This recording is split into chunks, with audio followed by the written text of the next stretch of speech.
Сайн байцгаана уу, намайг Цэлмэг гэдэг. Та сургуулийн мэдээллийн сан гэж юу хэлдэг вэ?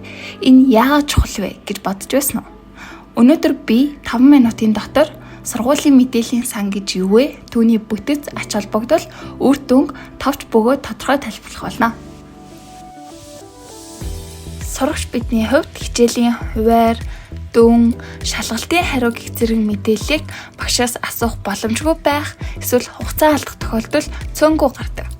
Мөн заримдаа бие даалгаврыг багшаас заавал цаасаар авах шаардлага тулгардаг. Тэгвэл сургуулийн мэдээллийн сангаар дамжуулан дараах асуудлуудаас хэлбэрхэн гарах боломжтой байх нэ. School Database Management System буюу сургуулийн мэдээллийн сан гэдэг нь сургуулийн үйл ажиллагаатай холбоотой өгөгдлийг зохион байгуулалттай үр ашигтайгаар хадгалах, удирдах, сэргээхэд ашигладаг програм хангамжийн систем юм а. Энэ системийн гол зорилго нь өгөгдлийг хурдан бөгөөд хэлбэр боловсруулж сургуулийн үйл ажиллагааг илүү үр ашигтай болгоход оршино. Жишээ нь сурагчдын нэр, нас, дүн, эрс, багш нарын мэдээлэл, хичээлийн хуваар, тэрч бүхэл сургуулийн санхүүгийн бүртгэл хүртэл энд хадгалагддаг байх нэ.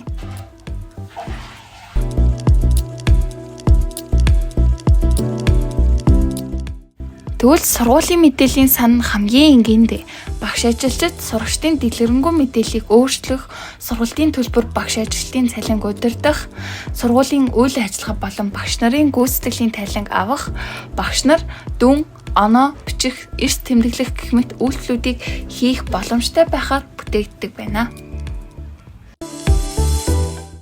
Өгөгдлийн сан дараах ерөнхий бүтцтэй байдаг.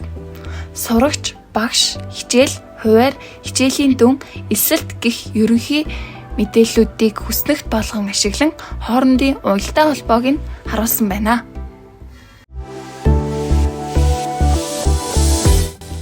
Хэрэглэгчдийн үйлдэлийн диаграммаас ажиглавал админ нь системийн бүх тохиргоо хэрэглэгчийн эрхийг удирддаг. Багш нь хичээлийн эрс, оноо, хуваар оруулах, чөлөөний хүсэл болон гүйцэтгэлийн мэдээлэлтэй ажилдаг. Харин сурагч нь системд нэвтэрч гүйцэтгэлээ харах болон асуулт тавих, нэгтлэн бодогч нь цалин, төлбөртэй холбоотой мэдээллийг хариуцсан ажилдаг байх нэ.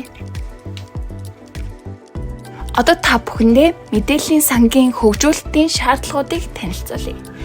Нэгдүгээрт аюулгүй байдал буюу security. Зөвхөн эрх бүхий хэрэглэгчид системд нэвтэрч өгөгдлийг харж өөрчлөх боломжтой байх ёстой.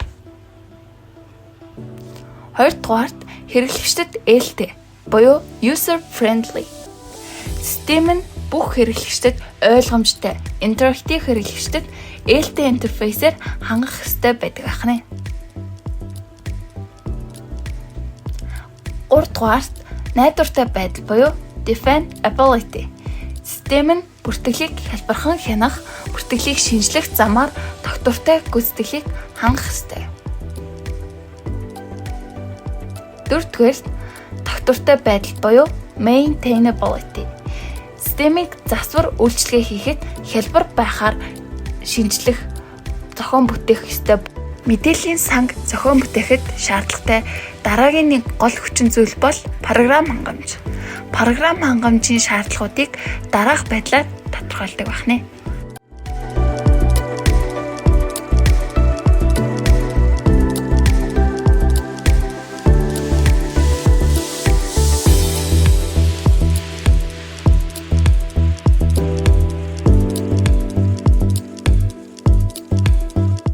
За тэгвэл сургуулийн мэдээллийн сан яг яагаад чухал юм бэ гэж үү? Үүнийг ашигласнаар сургуулийн чанар дээшлэн, мэдээллийн найдвартай аюулгүй байдал нэмэгдэнэ. Мөн цаг хугацаа хэмнэж илүү олон зүйлийг хийх боломжтой болдог байна. Түүгээр зогсохгүй багш, эцэг эхийн хоорондын харилцааг нэмэгдүүлж илүү олон үйл ажиллагааг хийхэд боломжтой болгож өгдөг байна. Мөн судалгаагаар цаасан дээр хийсэн ажлаас илүү мэдээллийн санг ашиглаж хийх нь алдааг бууруулдаг гэж үздэг байна шүү. Тэгэхээр сургуулийн мэдээллийн сан бол зөвхөн өгөгдөл хадгалаа зогсохгүй сургуулийн үйл ажиллагааг илүү хялбар, үр ашигтай болгодог чухал хэрэгсэл юм а. Энэхүү бичлэг маань танд хэрэгтэй мэдээлэл өгсөн гэж найдаж байна. Дараагийн бичлэгээр уулзтлаа. Түр баяртай.